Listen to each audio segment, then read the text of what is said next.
شروع کرتا ہوں اللہ کے پاک نام سے جو بڑا مہربان نہایت رحم کرنے والا ہے۔ حدیث چینل دیکھنے اور سننے والے تمام دوستوں کو السلام علیکم ورحمۃ اللہ وبرکاتہ۔ آج ہم اس ویڈیو میں حضرت صالح علیہ السلام کی اونٹنی کے ساتھ حضرت صالح علیہ السلام کی قوم نے کون سا برتاؤ کیا تفصیل کے ساتھ سنائیں گے۔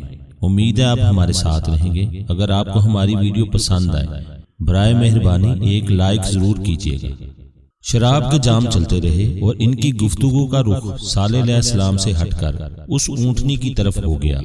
ان میں سے کسی کافر نے یہ کہا، جب گرمیاں آتی ہیں تو یہ اونٹنی خوشنما ٹھنڈی وادی میں چلی جاتی ہے، باقی سارے مویشی اس سے ڈر کر کسی گرم جگہ میں چلے جاتے ہیں۔ ایک اور کافر کہنے لگا، اور جب سردیاں آتی ہیں تو یہ اونٹنی کوئی گرم جگہ ڈھونڈتی ہے اور اس میں آرام کرتی ہے، اور ہمارے مویشی اس سے ڈر کر کسی ٹھنڈے مقام پر چلے جاتے ہیں اور بیماری کا شکار ہو جاتے ہیں۔ کافروں کی ساری جماعت ہی نشہ میں مخمور تھی اور شراب کا دور بھی چل رہا تھا۔ اس کی وجہ سے شراب کے جام ان کے ہاتھوں میں ہی ہل رہے تھے۔ کسی صاحب مجلس نے کہا، یہ مغنیہ گلوکارہ تھوڑی دیر کے لیے گانے سے توقف کرے تاکہ ہم اس مسئلہ پر کچھ غور و فکر کر سکیں۔ سارا مجمع خاموش ہو گیا۔ پھر نشہ میں مست ایک شخص نے سب کی خاموشی یہ کہہ کر توڑ دی، اس مسئلہ کا صرف ایک ہی حل ہے۔ سب نے پوچھا، وہ کیا؟ وہ کہنے لگا، اس مسئلہ کا واحد حل یہ ہے کہ ہم اس اونٹنی کو ختم کر دیں اور مار ڈالیں، پھر اس کے بعد اس صالح علیہ السلام کو بھی قتل کر ڈالیں۔ یہ سنتے ہی حاضرین مجلس حضرت صالح علیہ السلام کے خلاف بد زبانی کرنے لگے۔ ایک کہنے لگا، یہ صالح علیہ السلام، اس کی اونٹنی اور ان پر ایمان لانے والے نعوذ باللہ کتنے شوم ہیں۔ واقعی اس مسئلہ کا ایک ہی حل ہے کہ اس اونٹنی کو قتل کر دیا جائے۔ پھر قاتل کا نام پیش کیا گیا۔ وہ بڑا ظالم و جابر تھا، اس نے ہر جگہ فساد برپا کر رکھا تھا، بڑا شراب خور تھا، کبھی شراب نوشی سے باز نہیں آیا تھا۔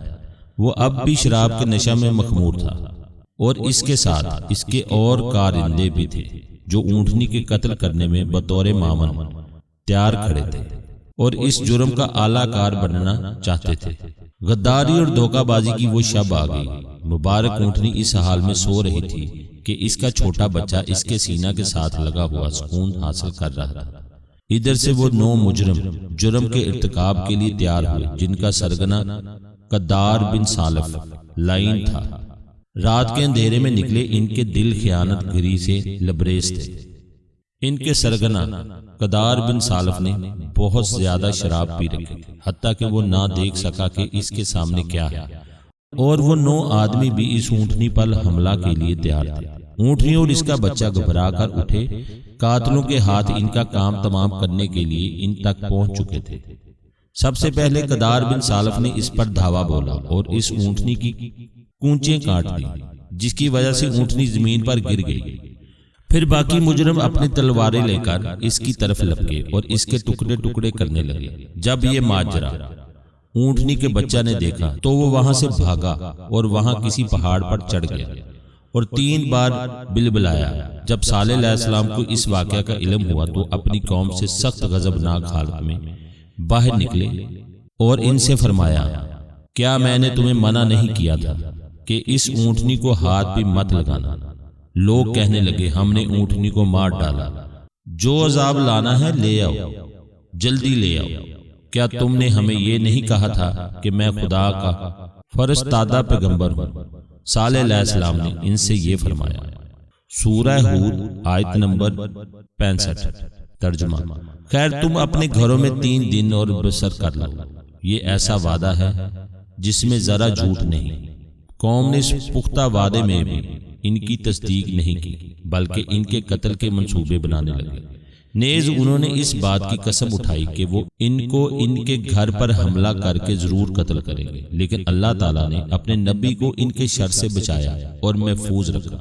اللہ تعالیٰ ارشاد فرماتے ہیں، سورہ النمل آیت نمبر 49 ترجمہ، انہوں نے کہا کہ آپس میں سب اس پر اللہ کی قسم کھاؤ کہ ہم شب کے وقت صالح علیہ السلام اور ان کے متعلقین یعنی ایمان والوں کو ماریں گے، پھر بر وقت تحقیق ہم ان کے وارث سے کہہ دیں گے کہ ہم ان کے متعلقین کے اور خود ان کے مارے جانے میں موجود بھی نہ تھے اور ہم بالکل سچے ہیں۔ حضرت صالح علیہ السلام نے 3 دنوں کی جو مہلت ان کو دی تھی، اس کا پہلا دن ان پر اس حال میں گزرا کہ ان کے چہرے زرد پڑے ہوئے تھے۔ جب شام ہوئی تو کہنے لگے، مقررہ مدت میں سے ہمارا ایک دن گزر نہیں گیا۔ پھر دوسرا دن بھی ان کا اس حال میں گزرا کہ چہرے سرخ تھے، اور ان کی زندگی کا تیسرا دن جب آیا تو ان کے چہرے سیاہ ہو چکے تھے۔ جب شام ہوئی تو کہنے لگے، کیا وقت مقرر گزر نہیں گیا؟ عذاب نام کی تو کوئی چیز نہیں آئی۔ چوتھے دن پر وقت فجر آسمان سے ایک زوردار چیخ آئی۔ اس خوفناک چیخ نے ان کے پہاڑوں کے پر کھچے اڑا دی۔ نتیجہ یہ ہوا کہ ان پہاڑوں میں بسنے والی ہر جاندار چیز ہلاک ہو گئی۔ پھر زمین زوردار زلزلہ اور جھٹکے سے لرزی، جس سے ہر وہ چیز جو اس کے اوپر تھی تباہ و برباد ہو کر رہ گئی۔ ایک ہی زوردار آواز سے سارے کے سارے ہلاک ہو گئے، اور جو لوگ سیدنا صالح علیہ السلام پر ایمان لائے تھے وہ اپنے نبی صالح علیہ السلام کے ہمراہ ایک مقام پر چلے گئے تھے، اور ان کو اللہ تعالیٰ نے نجات بخشی۔ حضرت صالح علیہ السلام کی زندگی کے واقعے کو پڑھنے میں یا آپ کو سمجھانے میں ہم سے کوئی غلطی کوتاہی ہو جائے تو اللہ پاک صدقہ محمد و آل محمد ہماری معافی فرمائے اور ہماری بخشش فرمائے۔ نیکسٹ ویڈیو تک اللہ حافظ۔